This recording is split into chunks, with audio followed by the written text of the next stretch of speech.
En nombre del Padre, del Hijo y del Espíritu Santo. Amén. Amados hermanos en nuestro Señor Jesucristo, nos encontramos en el primer domingo después de Pentecostés y la Iglesia quiere iniciar este nuevo ciclo litúrgico o parte del año litúrgico con la fiesta de la Santísima Trinidad y así coronar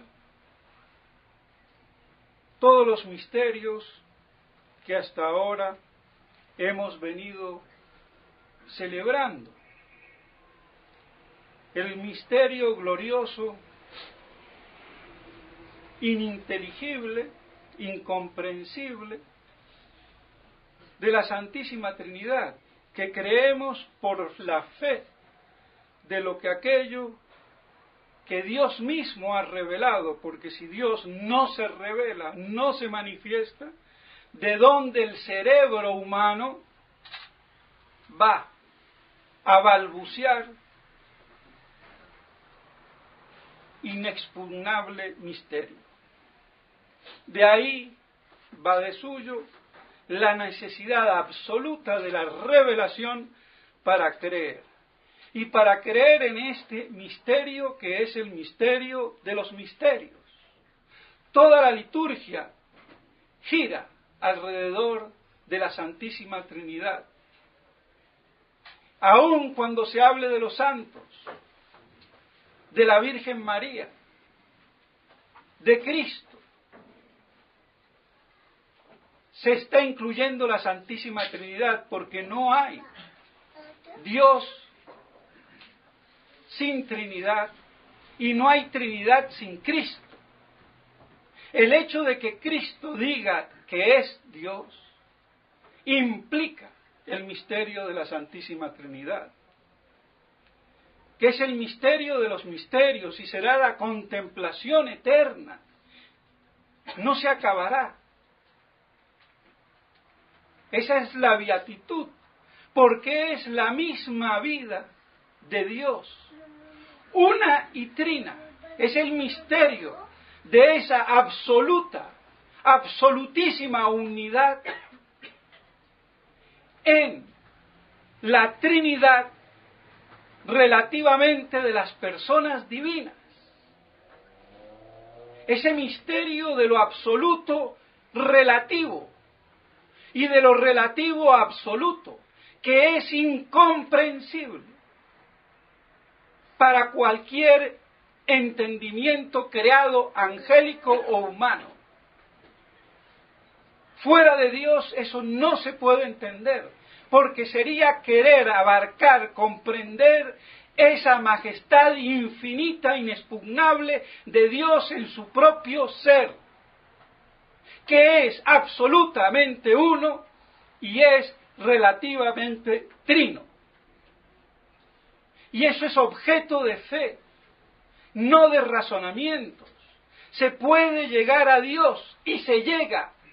Y se debe de llegar intelectualmente, racionalmente, filosóficamente, metafísicamente hablando, sin la fe, a un Dios único, uno, absoluto, eterno, infinito, todopoderoso, supremo, bondadoso, belleza sublime, bondad suprema, primera causa de todo. Pero jamás, de los jamases, ese conocimiento filosófico, natural, racional, metafísico de Dios, que es a lo máximo que puede llegar la inteligencia humana y aún la angélica, sin revelación, sin fe, y que así todo, no todos llegan, y si llegan, llegan parcialmente, con muchas deficiencias, como decía Santo Tomás, y por eso muchas verdades del orden natural tenían que ser también reveladas para reafirmarnos en nuestra debilidad mental. Y por eso muchas verdades de orden filosófico son también reveladas, y por eso se nos revela que Dios existe. Pero yo tendría que darme cuenta que Dios existe o que es, y que es la plenitud de ser, porque a eso me lleva el consorcio del cosmos, del universo, o la miniatura del átomo, para arriba o para abajo. Si nos dicen los astrólogos que hay tantas galaxias como estrellas tiene la galaxia nuestra, que son miles, ¿a dónde se acaba el mundo? Y tiene un fin, porque toda materia tiene su límite, su limitación. Otra cosa es que no la conozcamos, pero si eso solo me demuestra de tal modo la inmensidad, no del mar, sino del universo, me evoca lo inmenso que es y lo infinito que es aquel que es la causa de ser de ese cosmos, que yo en mi ignorancia hasta a veces pretendo o me lo formulo que pueda ser infinito, porque no lo puedo medir, ni a la velocidad de la luz.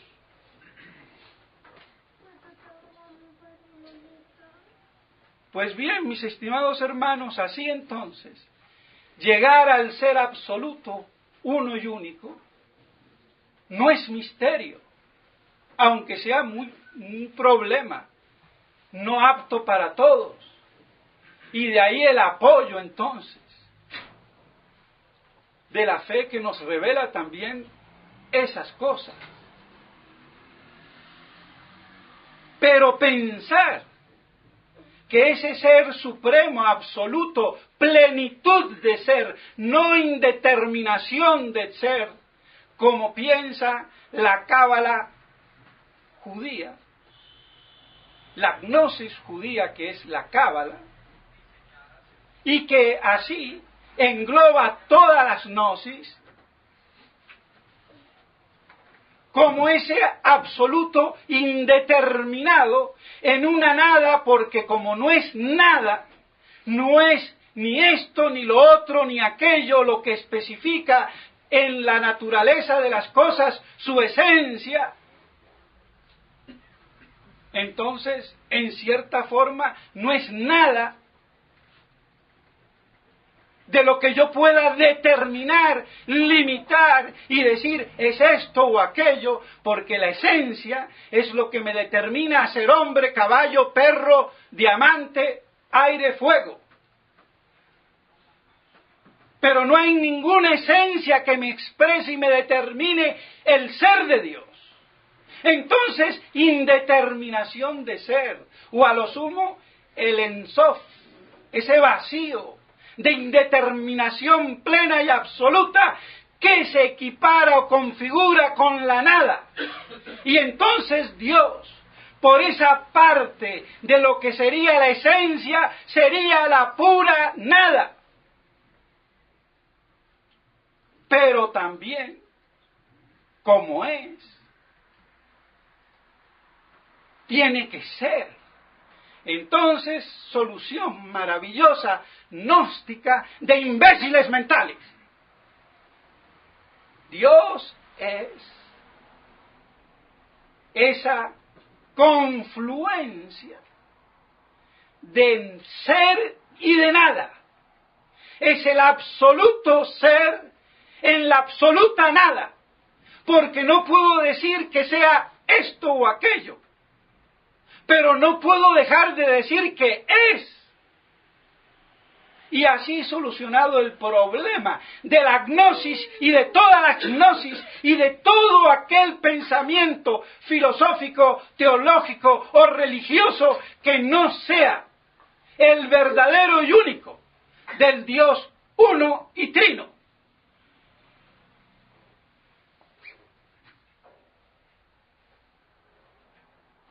Con esto solo, todas las falsas religiones caen y tienen a Satanás y al judaísmo detrás en su origen, una vez que el pueblo judío dejó de ser fiel a la revelación del Padre Eterno.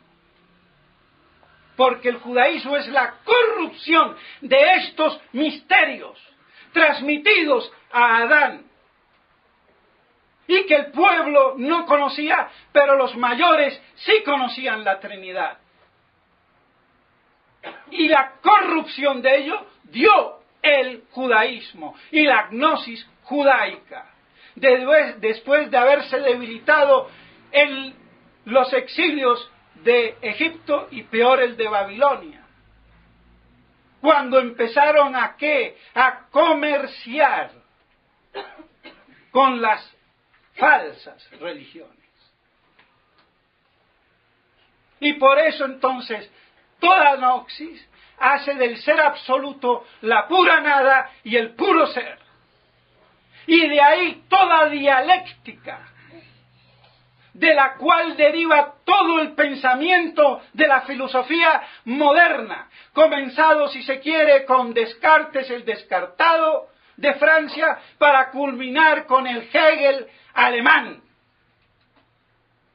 pero quedando siempre en la niebla de aquellos pueblos germanos, difícilmente catolizados. Ese espíritu germánico, antirromano y antilatino, del cual Lutero es una expresión, por si quieren ejemplos modernos. Pero los gnósticos más encumbrados tienen que ser, por derecho propio, si así se puede, los grandes rabinos cabalistas de la judería. Y el que me esté escuchando por ahí lo sabe muy bien.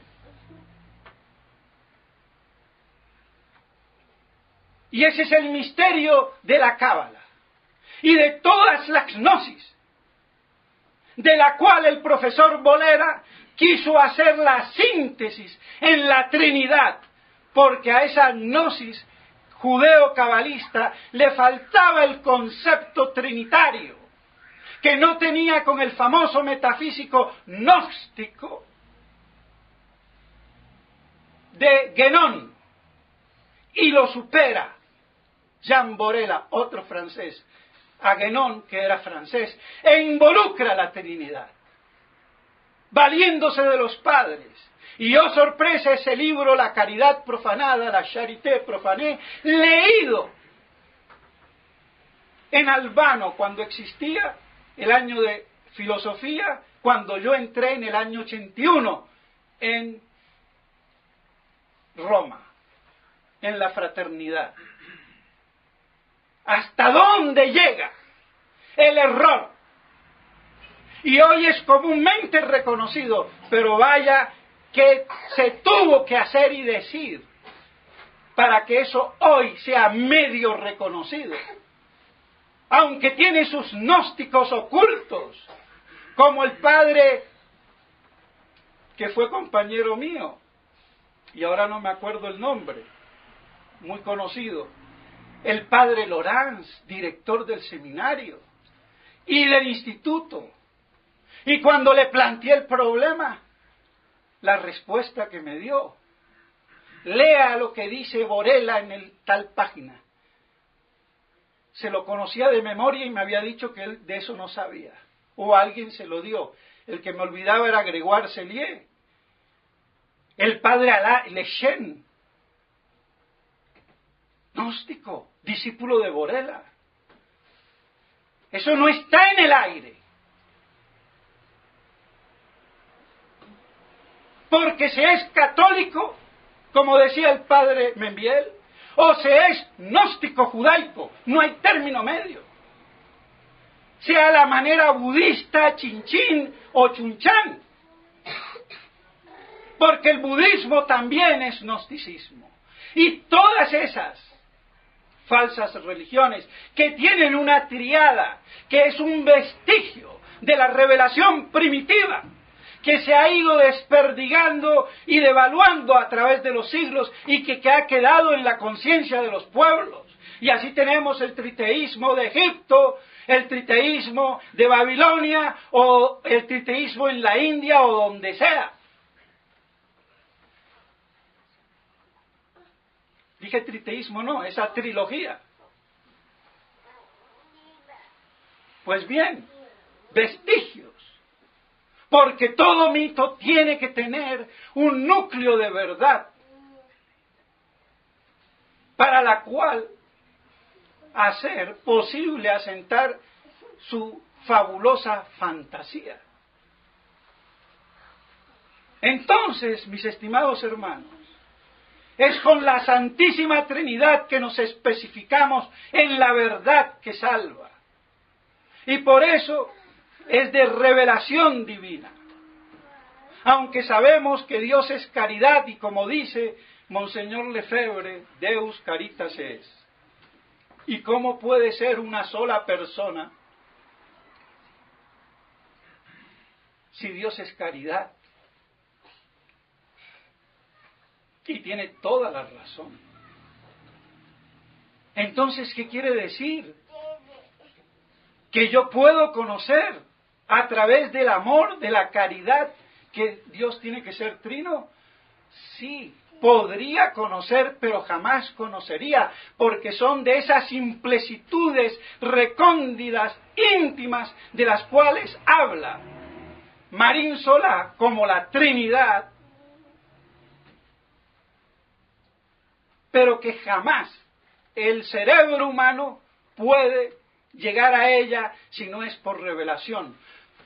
Entonces nos queda claro que hay implicitudes que necesitan revelación porque jamás el intelecto puede llegar, y esa es la Trinidad. Y otra, las implicitudes que podemos dilucidar a través del raciocinio. Y así se entiende cómo Monseñor Lefebvre pudo decir que como Dios es caridad, eso implica la Trinidad.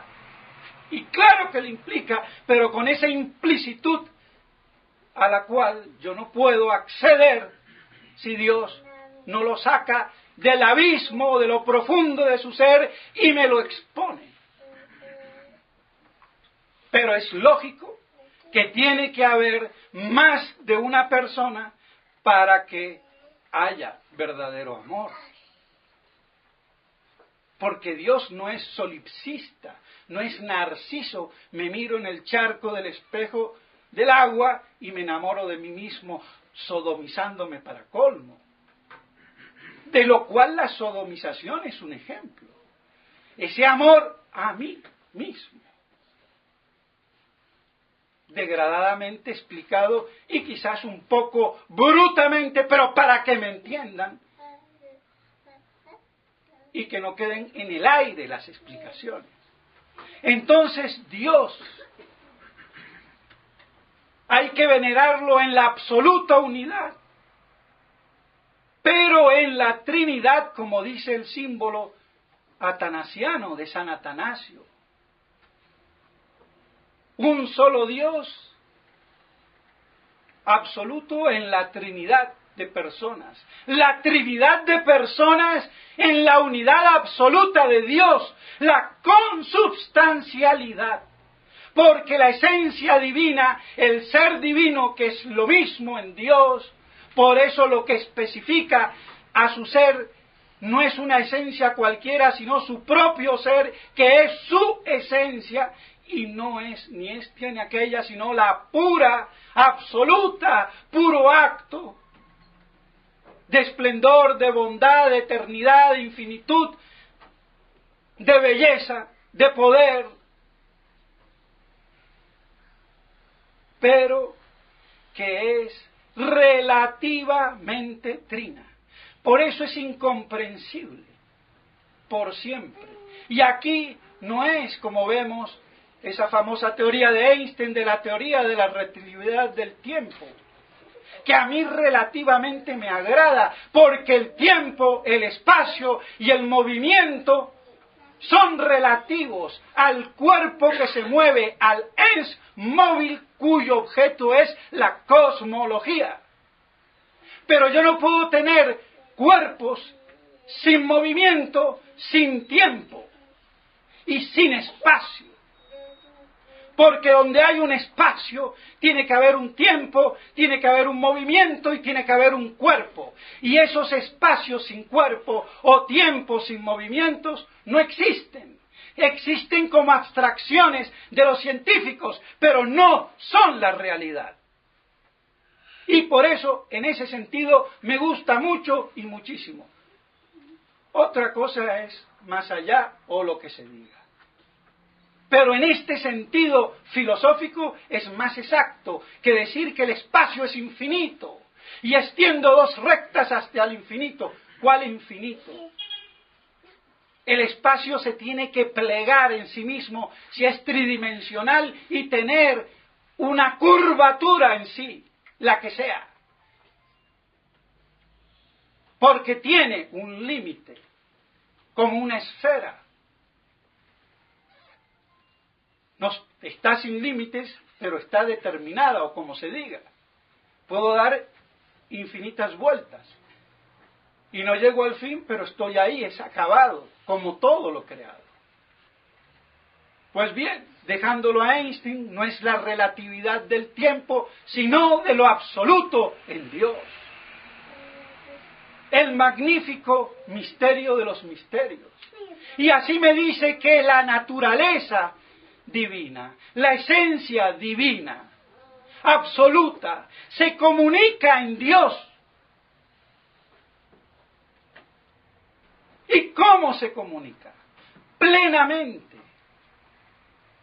Y esa comunicación de la naturaleza en Dios hace, según la forma de comunicarse, a cada una de las tres personas. Porque Dios se conoce y ama. Y entonces ese conocimiento y ese amor son personales en Dios.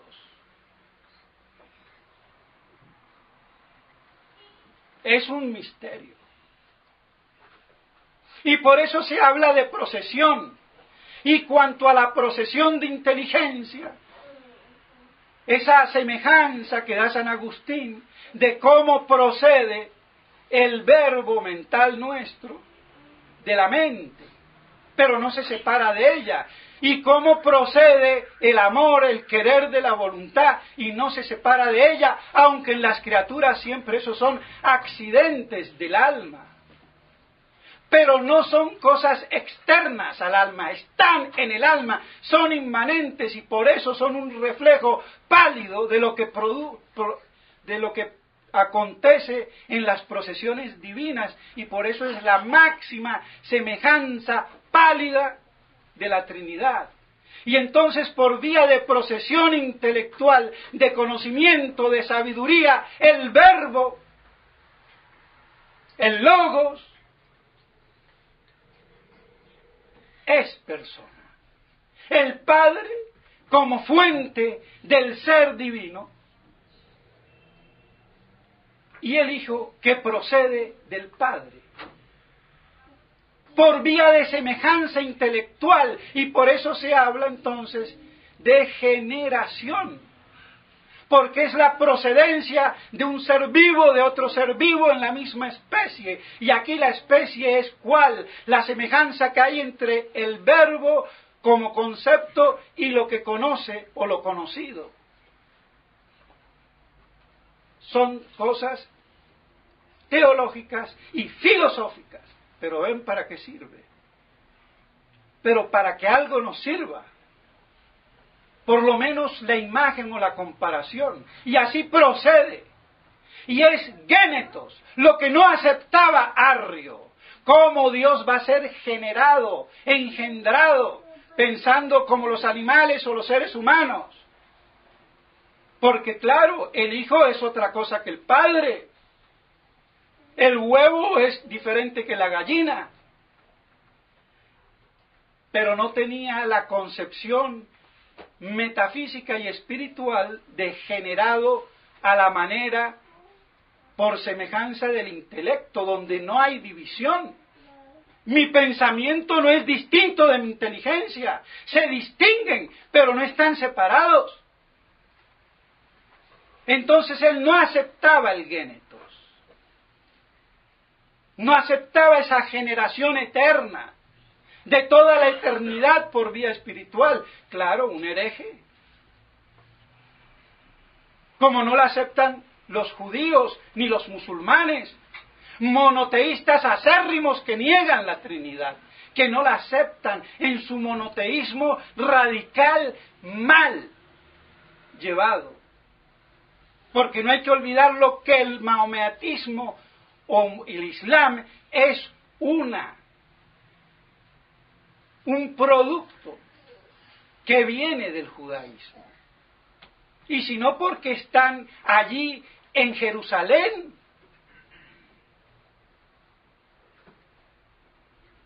Esa es la prueba. ¿Por qué se circuncidan? Por los judíos. Está ahí en Jerusalén porque ahí era donde estaba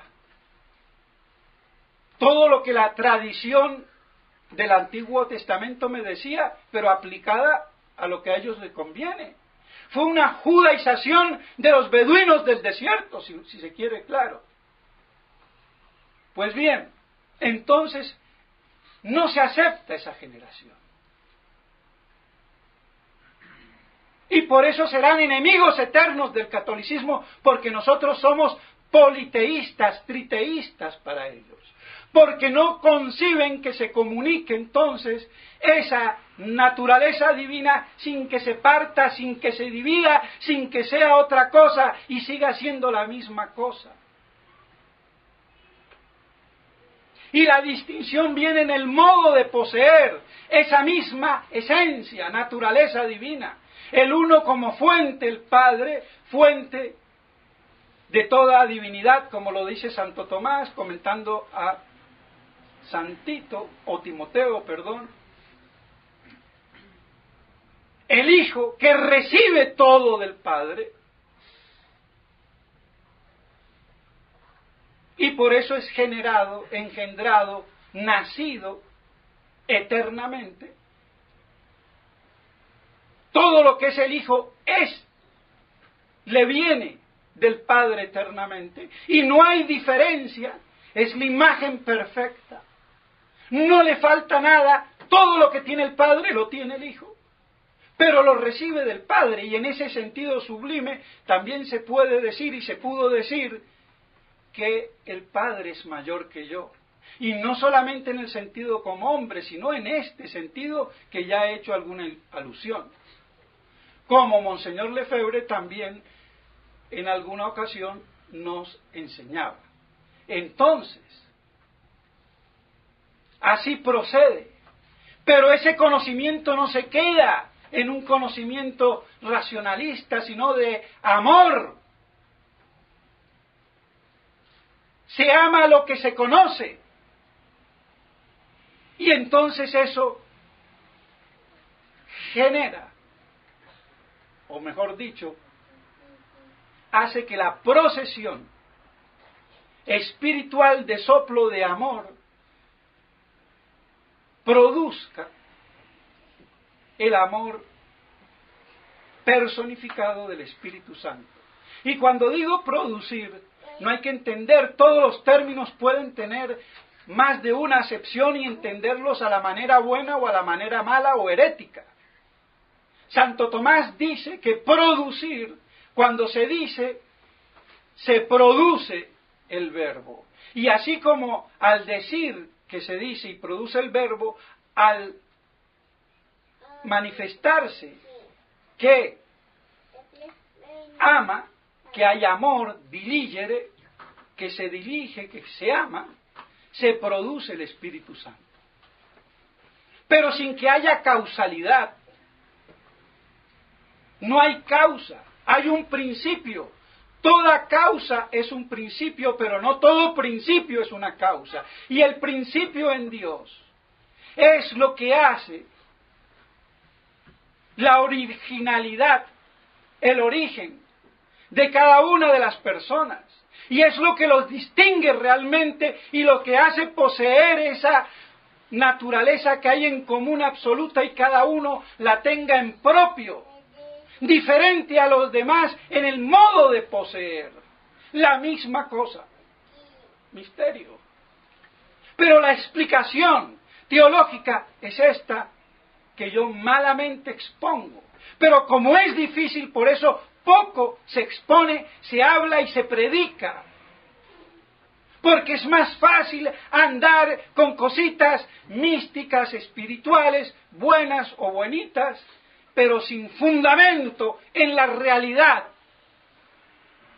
de las cosas divinas y que están aquí todas unidas en la Santísima Trinidad. Por eso se habla tan poco y es muy difícil también. No es fácil. Porque hay que tener en el caletre todas estas cosas bien asentadas, claras, y a veces es difícil. Cuesta trabajo. A mí me cuesta. Hago un esfuerzo. Pero como nadie lo hace, pues toca que alguien en la iglesia dé la cara. Y no se diga tontunamente, no se hable de la Trinidad. ¡Cuidado! Claro que hay que tener cuidado, pero hay que hablar si no hablamos de la Trinidad. ¿De qué Dios hablo? ¿Del judío? ¿Del musulmán? Tengo que hablar del Dios uno y trino. Yo no creo en un Dios personal. Y choca. Ah, personal, ¿cómo? ¿No es persona? No. No creo en un Dios personal, una persona. Creo en un Dios tripersonal, en tres personas divinas distintas. Padre, Hijo y Espíritu Santo. No creo en una persona. Creo en tres personas que son un solo Dios verdadero.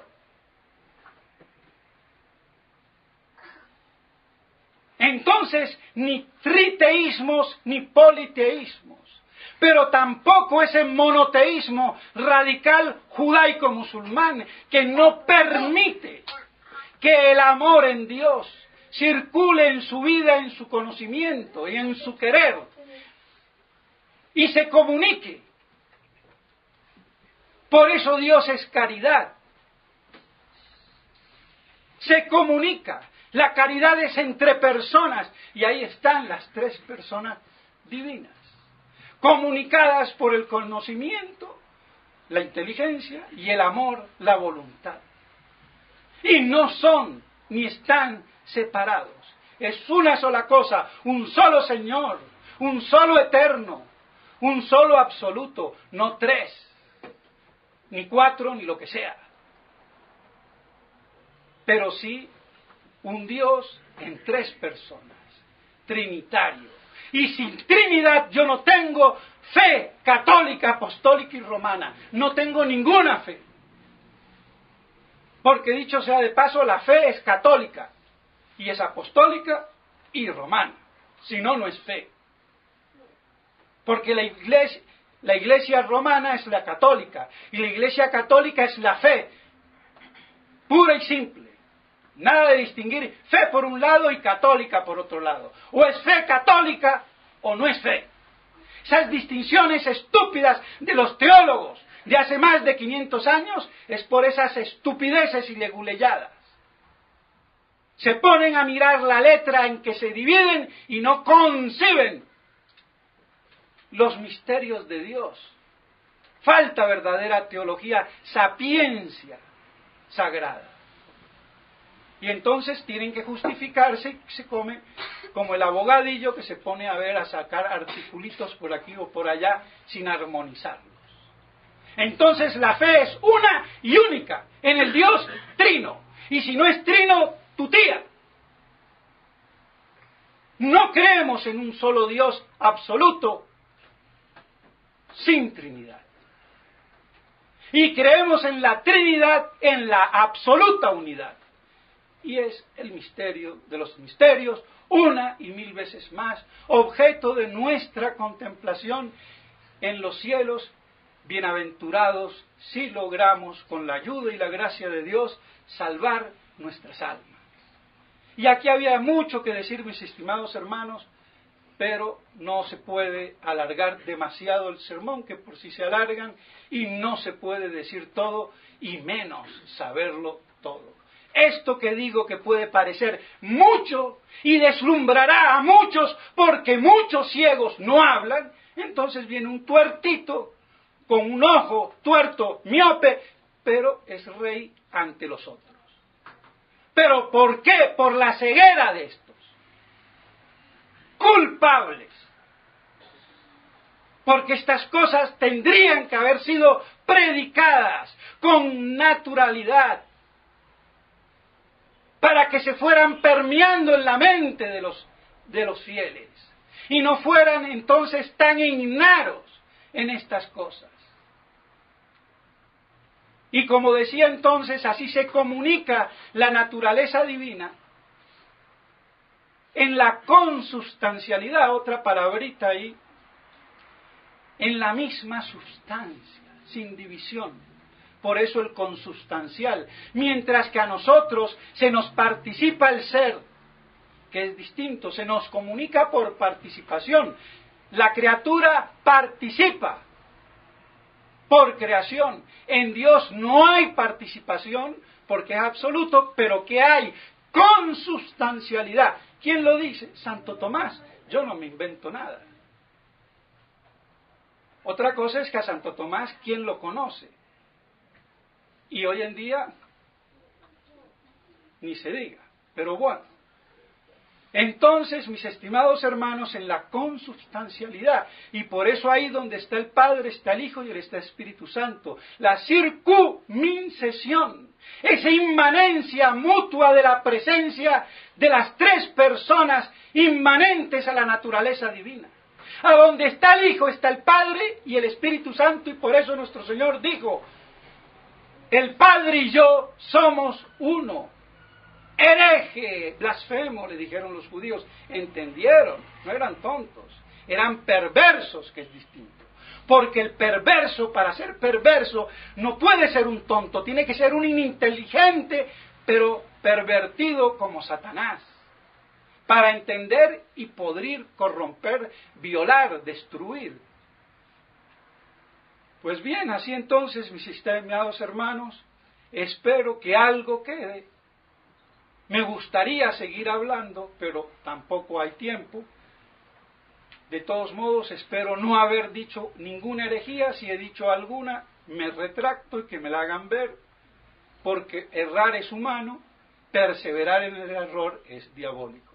Pidámosle a la Santísima Virgen María que ella contemplaba en su corazón todas estas cosas a través de su divino Hijo, ese hombre que ella había tenido y que era Dios, y lo tuvo entre sus manos.